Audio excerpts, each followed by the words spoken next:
Всем привет! На связи Анастасия Мужинина, и сегодня я покажу актуальный лот, в котором вы еще успеете принять участие. Торги объявленные, стартуют 24 января. Банкротится юридическое лицо, муниципальное, унитарное, жилищно-эксплуатационное предприятие закрытого административно-территориального образования Циолковский Амурской области. В продаже 5 единиц спецтехники, и сейчас посмотрим их подробнее.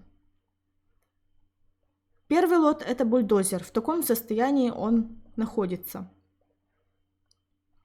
Бульдозер 2000 года выпуска. Начальная цена 398 тысяч, минимальная цена 35 тысяч.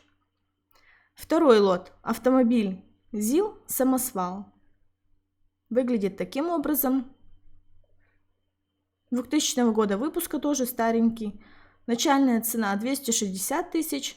Минимальная цена 23 тысячи. Третий лот – автомобиль топливозаправщик. 92 года выпуска, но выглядит гораздо лучше предыдущих лотов. Разумеется, нужно уточнять у конкурсного управляющего состояние. Начальная цена 2 миллиона 200 тысяч. Минимальная цена 198 тысяч. Четвертый лот – автомобиль «Газель». 2016 года выпуска. Выглядит она также неплохо внешне. Характеристики необходимо уточнить. Начальная цена 598 тысяч, минимальная цена 53 тысячи. И пятый лот – автомобиль «Мусоровоз» 2001 года выпуска.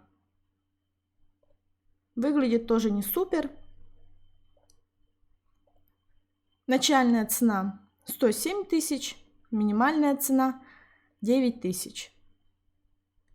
Я знаю, что некоторые выбирают нишу в торгах спецтехники, поэтому кому этот лот актуальный, уточняйте состояние этих лотов и успевайте принимать участие в торгах. Желаю всем удачи!